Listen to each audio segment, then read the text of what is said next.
New year, more federal tax hikes from Prime Minister Justin Trudeau in 2025.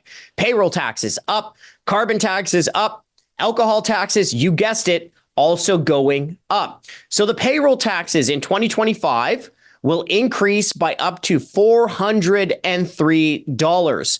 So let's say you're a worker making $81,200 or more next year.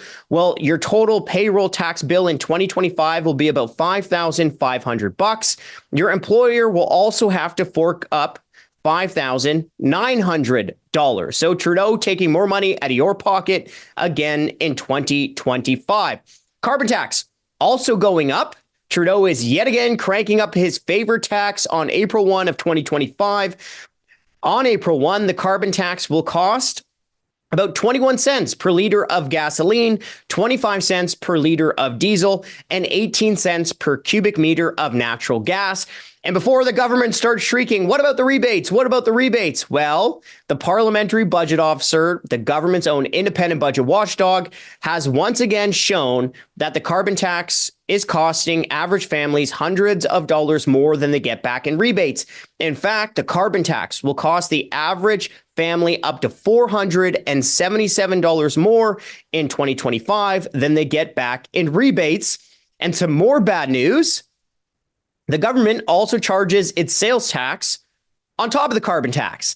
So this carbon tax on tax will cost Canadians about $500 million next year, and the government doesn't even pretend to rebate that carbon tax on tax money back to you.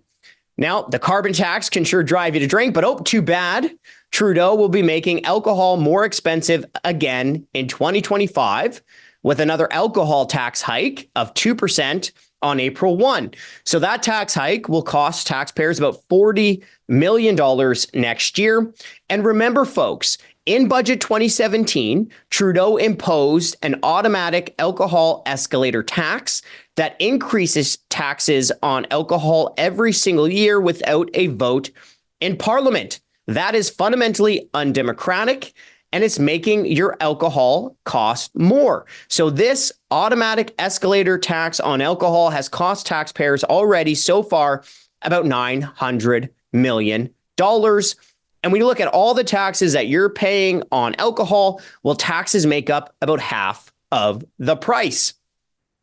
Now, remember, following the budget of 2024, Trudeau also imposed some other tax increases and new taxes. So you might remember Trudeau brought in a capital gains tax hike through budget 2024. Well, that is going after doctors, entrepreneurs, Canadians outside of government who are saving for the retirement. And an economist by the name of Jack Mintz has crunched the numbers. Let me read them for you, how the capital gains tax will affect Canada over the medium and long term. So Canada's capital stock, according to Jack Mintz, will fall by $127 billion. Employment would decline by $414,000. Real per capita GDP, will decline by 3%. So the capital gains tax hike, a huge drag on taxpayers and on our economy. In June 2024, the Trudeau government also announced an online streaming tax, which will cost about $200 million per year, and also imposed a digital services tax, which targets large companies operating online marketplaces, social media platforms, and earning revenue from online advertising.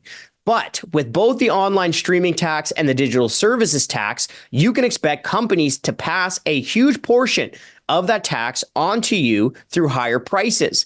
Now, here's a Tax Foundation report looking at a digital services tax in other countries, and I'm just going to quote it right for you, okay? Quote, an economic impact assessment of the French digital services tax shows that about 55% of the total tax burden will be passed on to consumers, 40% to online vendors, and only 5% borne by digital companies by the new tax. So again, in 2025, Trudeau will be taking more money out of your pockets through higher payroll taxes and making your life more expensive with carbon tax and alcohol tax hikes. So if you're sick and tired of the government taking too much money from you and wasting it, here's how you can fight back and join the taxpayer army. Head over to taxpayer.com, sign one of those petitions that are speaking to you. And if you want to learn more about all the different tax changes in 2025, you can find the report on the newsroom at taxpayer.com.